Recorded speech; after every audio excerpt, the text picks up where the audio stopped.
What's up YouTube? Welcome back to the channel. Hope you all had a great holiday season. I know I sure did. We took a little bit of a break from the channel for a couple weeks, but we're gonna be jumping right back in. I wanted to make sure the first video I post in the new year is gonna be a great one. So I've got our new editor, Dustin, filmer and editor. He's an awesome guy. So he's gonna be helping us really bring the production value of our videos up for this coming year. I've also got a pretty special ring planned for today's video. So hopefully this is a video you all will really enjoy. If you like it, throw me a like, I really appreciate it. And let's go ahead and jump right in. So there's actually quite a bit of a story behind the ring we're gonna be working on. If you've seen, this is one of my most popular videos. I've now had several that have been a lot more successful than it. For the longest time, this was my most watched video on the channel. And it's also one of the first rings that I've made that I thought was really cool, and it's the oldest ring I have that I'll still wear on almost a daily basis. I wear this thing all the time. And so this is a really special ring to me, one of my favorite designs. If you don't remember or if you haven't seen the video, this is actually marble in the middle. And that was actually a really big challenge. Shattered, broke up, bunch of different pieces. It's really difficult to make, and that's reflected in the price on my website. And I've always wanted to expand this line to include different materials, things like amethyst, stuff like that. And I actually attempted this long ago. So if you'll see here, I've got my Instagram pulled up. By the way, follow me there if you haven't already. But we're gonna go clear back, and I'm scrolling like forever. This is like the first 10% of any of the posts I've ever made. I think right here, there's when I posted this ring. You can see even while I was making it, this thing was falling apart. So you just have to manage it. I had to start over multiple times, so it was really difficult. But you can see the results is freaking amazing. So I love this ring. And then I had a customer contact me and said they wanted to try it with amethyst. So that was the goal here. It was gonna have that really cool chevron pattern that amethyst has in it, but it just completely shattered. And no matter what I did and how many times I tried, it just break and just caused so many problems. So what I ended up doing, and this is actually the way I invented glowstone, was I took those pieces of amethyst that I could no longer use. I was trying to think, how could I use those and make it cool? And I had just recently bought some glow powder, and I was like, hey, you know what? I'm going to try mixing this with some of this CA glue, putting it all together, see if I can get something that holds up. I wasn't even sure how it would work, if I could sand it down, etc. But I just went for it. I made the ring. This is actually the ring because it had pieces of the copper fell out. And so I had to remake it for the customer. So this is the first ever glowstone ring, literally ever. I'm fairly certain that I'm the first person to ever do what I call glowstone. And so this is kind of a special ring to me. It's a little bit messed up. It's very similar to the glowstone rings you see me do today. So that was really cool.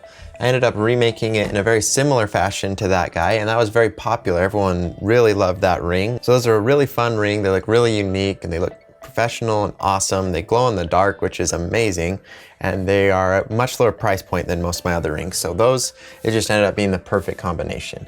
But like I said, ever since that day, I've wanted to do more materials, but amethyst, it was so hard to work with all these materials. And I went to what's called a gem show, where there's just a bunch of different vendors there with all types of jewelry, beads, different just gems of all types.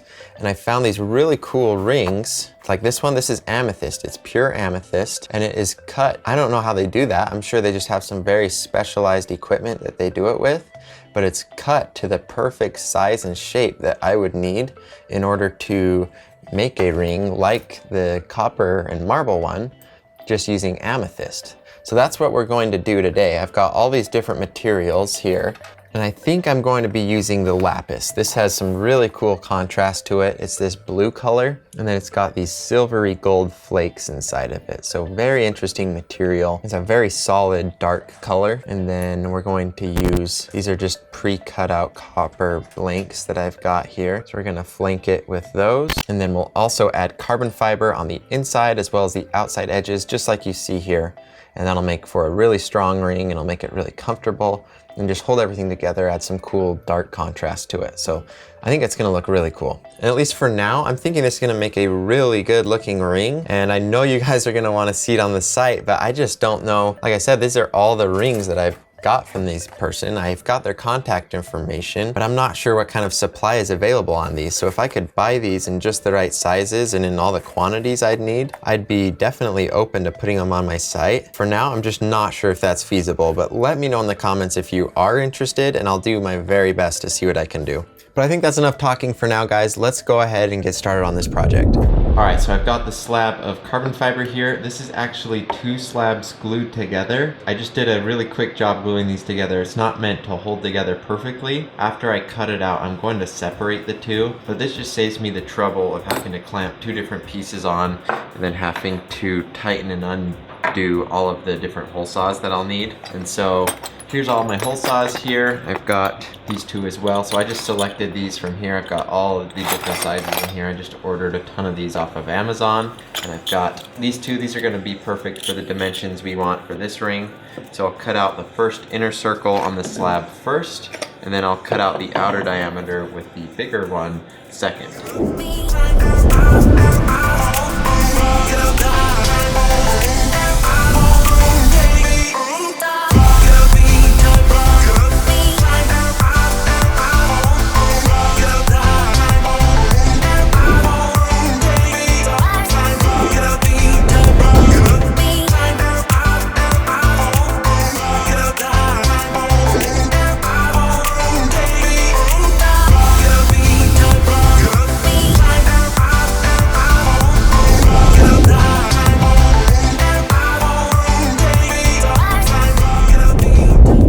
We've got all the pieces that we need for the ring. Here are the pieces of carbon fiber. I just stuck the whole chunk in a vise and then swung a hammer at it this way.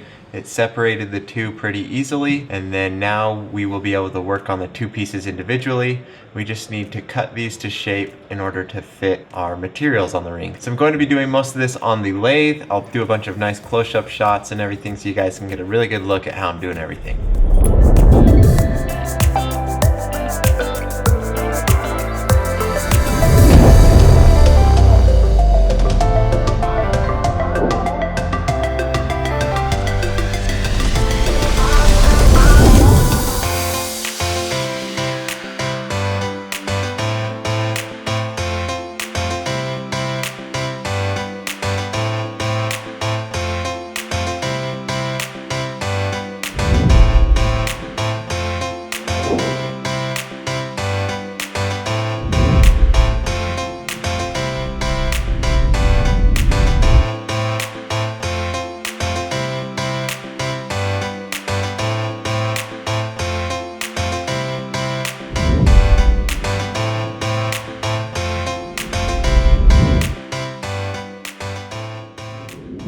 Okay, so we have everything shaped how it needs to be.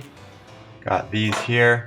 Now I need to glue the lapis piece as well as this copper on here. So there's a little gap there for the super glue to infiltrate there. So we just need to worry about the lapis.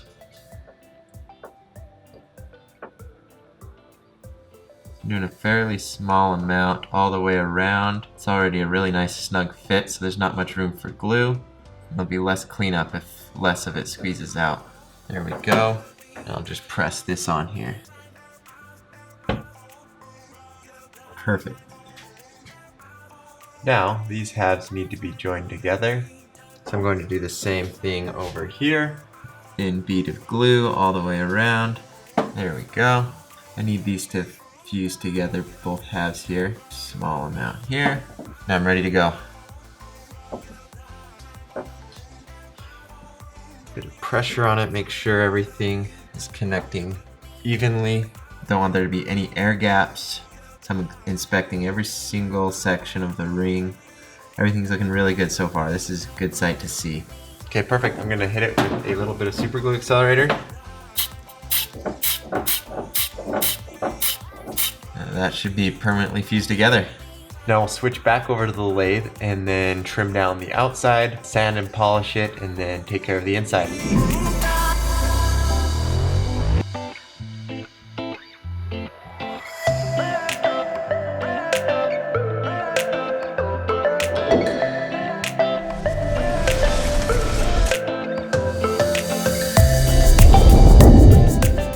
Okay, that is all the shaping for the outside done. The inside needs to be sized. I will do that in the lathe jaws here. Let me give you a better look where we're at.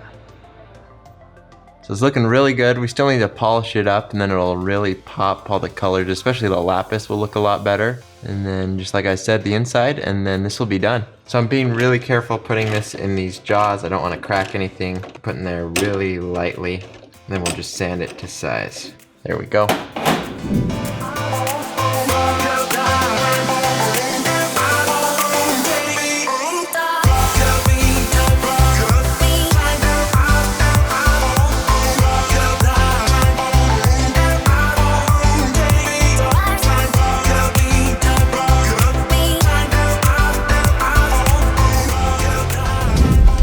Inside on this is complete. It's perfect. It's perfectly smooth, nice and polished. That's awesome.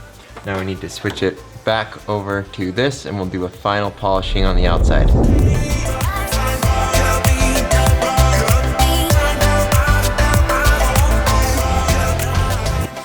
All right, this should be finished. Ooh, check that out. Inside, that's perfectly finished. Outside, same thing. It's an awesome looking ring. It is a little bit wide. Next time I do it, I might thin it down. I could even go back right now and thin down the carbon fiber, but it's mostly the lapis that makes this a wide ring. But I really do love it in there. It's got so much cool detail. You can see the reflective gold kind of silvery color that it's got here. I'll get some better photos of that when I do the macros here in a second. But this was awesome. This is exactly what I had in mind when I bought those rings, and I think it turned out perfectly. I'm really excited to experiment with some of those other materials in there because I'm sure there's a bunch of different projects I could do with those. And if you like this ring, be sure to check out my website. I've got a link to it down below. I'm not sure if I'll be able to sell this exact ring, but I do sell a similar version. This is made with the green marble. So if you like this, you'll probably like this as well. I probably like this one a little bit better for daily wear just because it's a little more subtle. But I really do like this one as well. I'll do my best to see if I can contact that supplier and get these in all the sizes I would need. So that's enough about the website.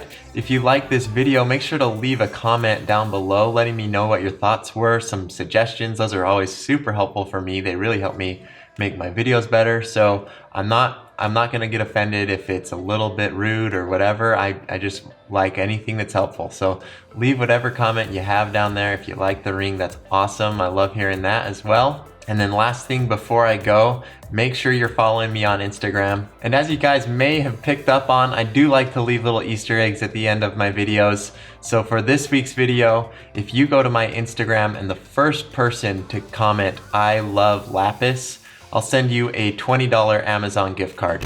So go do that. Even if you're not the first, make sure to go over to my Instagram, check that out. I post a bunch of really good content over there and just a bunch of cool ring photos and behind the scenes stuff. So make sure to check that out. Also, I do have a second channel, so I've got a link to that in the description. Anyways, guys, thank you so much for watching. Hope y'all had a great new year, and I will see you in the next video.